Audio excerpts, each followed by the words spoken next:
என் மூச்சவ பேச்சவ பேர் சொல்லும் அழகவ. டியூட் படம் கலாச்சார சீர்கேடு உண்டு பண்ணிருக்கா. பிரதீப் ரங்கநாதன் எதிர்த்து போர்க்குடி தூக்கிருக்காங்க. இலசுகள் எல்லாம் கெடுக்கிறாரு இவர் அப்படி எப்படின்னு சொல்லி எடுத்து விட்டுக்கிட்டு இருக்காங்க. டியூட் படத்துல அப்படி உண்மையிலே என்ன தாங்க காட்டியிருக்காங்க. படம் இத்தனை நாள் ஆயிடுச்சுல, இப்ப சொல்றேன் அதோட உண்மையெல்லாம். ஆமாங்க, இந்த படத்தை பார்த்தா டியூட்க்கு தீபாவளி ஸ்பெஷலாவே ரிலீஸ் ஆயிடுச்சு. 2K ஜென்சி இவங்களோட சூப்பர் ஸ்டாராவே பிரதீப் ரங்கநாதன் மாறுற அளவுக்கு கொண்டாடிட்டு இருக்காங்க படத்தை. பட் இந்த படம் ஒரு கலாச்சார சீர்கேடை உண்டு பண்ணியிருக்கு அப்படின்னு சொல்றாங்க.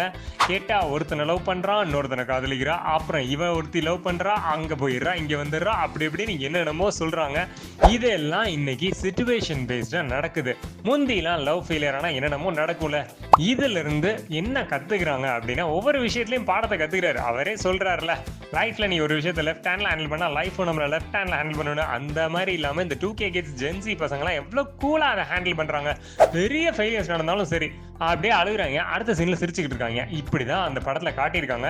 இதுல முக்கியமா 2 விஷயம் பேசியிருக்காரு. அதுக்காகவே hats off to the director and Pradeep. என்ன அப்படின்றத நான் சொல்லிடுறேன். ஃபர்ஸ்ட் விஷயம், இந்த மாதிரி லவ் ஃபெயிலியர் ஆனா இந்த ஆசிட் அடிக்கிறது, அந்த பொண்ணை போய் டிஸ்டர்ப் பண்றது அப்படி இப்படின்னு இல்லாம ஜஸ்ட் லைக் தட் கூலா எடுத்துட்டு போறாங்க. அடுத்த லவ் பார்த்துட்டு அப்படின்னு. ஆனா வேணும்னே போறது கிடையாது. பட் சிச்சுவேஷன் பேஸ்டா அடுத்த லவ் வந்துருச்சுன்னா அதை அப்படியே பாக்குறாங்க. ஃபர்ஸ்ட் லவ் எக்ஸ் லவரையும் ரெஸ்பெக்ட் பண்றாங்க அப்படின்றதெல்லாம் நல்லாவே காட்டியிருக்காங்க. ஸோ அதனால இது ஒரு பெரிய சீர்கேடெல்லாம் எனக்கு தெரியல. ஏன்னா பிகாஸ் ஒரு லவ் ஃபெயிலியர் ஆயிடுச்சு அப்படின்னா அதுலயே அப்படியே முட்டி மோதி எதுலையாவது நினைச்சு அப்படி இப்படின்னு இருக்காம சூசைட் அப்படி இப்படின்னு இல்லாம அடுத்ததை பார்த்துட்டு போங்கடா அப்படின்றத ஈஸியா காட்டியிருக்காங்க. இது போக 2வது விஷயம், ஆணித்தனமா அடிச்சு சொன்னது, ஆணவ கொலைகளுக்கு எதிர்த்து இந்த படம் பேசி இருக்குங்க.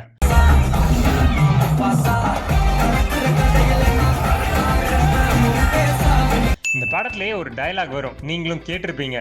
இந்த ஆணவ கொலை பண்றது, அதாவது இந்த 2025லயும் ஒரு பொண்ணு பிடிச்ச பையனை லவ் பண்ண பையனை கட்டினா வெட்டுவேன்னு சொல்ற அப்பாவும் இந்த சொசைட்டியும் தாண்டா வல்கரு, நான் இல்லை அப்படின்னு சொன்னது சம்மட்டி அடி கொடுத்த மாதிரி இருந்துச்சு.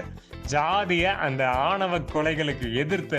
ஸோ கண்டிப்பா இந்த 2 விஷயத்தை தான் இந்த படம் நிறைய பேசுது. கோர் கான்செப்டே டெஃபினட்டா அந்த ஆணவ கொலைகளுக்கு எதிர்த்து தான். ஸோ இந்த படத்தை லவ் பண்றவங்கள அவங்கள வேற இந்த ஜாதின்றதை பிரிச்சிடக்கூடாது அப்படின்றத இந்த படம் நிறைய பேசுதுன்னே நம்ம சொல்லலாம்.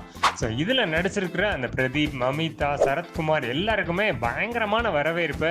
கீர்த்தீஸ்வரன், சாய் அபியங்கரோட மியூசிக் டெஃபினட்டா எடுத்து காட்டியிருக்கு. கலாச்சார சீர்கேடை உண்டு பண்ணல இந்த படம், ஒரு புது விழிப்புணர்வு உண்டு பண்ணியிருக்குன்னு தான் நான் சொல்லுவேன். உங்களுக்கு என்ன மாதிரி இதெல்லாம் தோணுது அப்படின்றது இருந்துச்சுன்னா கமெண்ட்ஸ்ல போஸ்ட் பண்ணுங்க. இல்ல நீங்க அப்போஸ் பண்ணி சொன்னாலும் என்கிட்ட நேரடியா இல்ல கமெண்ட்ல போஸ்ட் பண்ணுங்க, நான் பதில் சொல்றேன். லைக், ஷேர், சப்ஸ்கிரைப் பண்ற ரெடியா இருங்க. அடுத்த வீடியோல பாய்.